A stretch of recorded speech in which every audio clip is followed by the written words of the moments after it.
से कीमती मिठाई भी नहीं कर सकता। माँ के दूध की बराबरी दुनिया की कीमती से कीमती मिठाई भी नहीं कर सकता। गाय और महेशी का दूध बाजार में क्विंटल मिल जाएगा, लेकिन माँ का दूध अगर एक बूंद भी खोजेंगे ना हो तो नहीं मिलेगा नहीं। इसलिए कवि ने कहा तराजू के एक पलड़े पर दुनिया की कीमती से कीमती मिठाई को रख दिया जाए और दूसरे पलड़े पर माँ जो आपको दूध पिलाई है, एक दूध का एक बूंद रख दिया जाए, फिर वो एक बूंद की बराबरी दुनिया की कीमती मिठाई नहीं कर सकता। माँ इतनी महान है। कवि ने लिखा है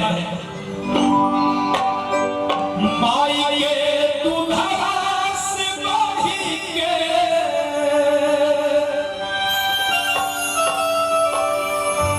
मिठाई ना मिली। धन्य है वो माँ। एक बूंद अमृत पान कराकर हम और आप जैसे बेटे को संसार में बुलाई है और पाल पोस कर एक छोटा सा नन्हा सा शिशु को पाल पोस कर इस साढ़े 3 हाथ का इतना सुंदर मकान खड़ा कर दिया। इतनी बड़ी इमारत को उन्होंने खड़ा कर दिया। लाख लाख वंदना है उस मां को कि माई के दूधवा से बढ़ी के मिठाई ना मिली। सब कुछ मिल जाए पर सब कुछ मिल जाएगा, एक बार नहीं बार मिल जाएगा। दुनिया का सारा सुख एक बार नहीं 1000 बार मिल जाएंगे, लेकिन हर सब कुछ मिल जाए पर हर दुनिया में माई ना मिली। सब कुछ मिल जाए पर दुनिया में माई ना मिली।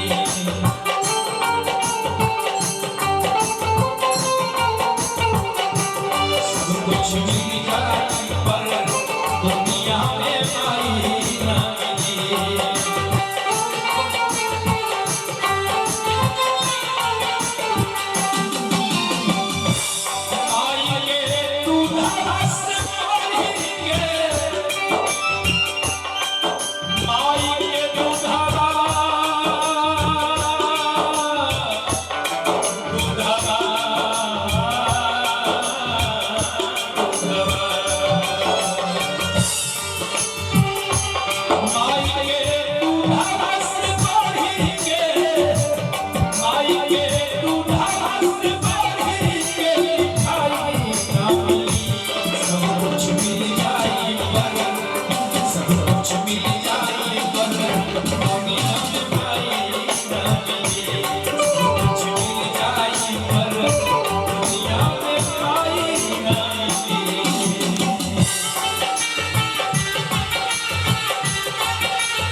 20 मिनट अगर ढोते हैं तो आपस में बातें करते कि भाई मोटी तो छोटी थी लेकिन ढोते ढोते हालत खराब कर दिया, हाथ दुखने लगे है ना, सर दर्द करने लगा।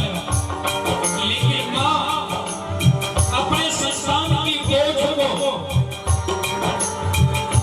9 सेकंड नहीं, 9 मिनट नहीं, 9 घंटा नहीं, 9 दिन नहीं, पूरे 9 महीने तक अपने उदर के अंदर ढोती है, अपने पेट के अंदर ढोती है।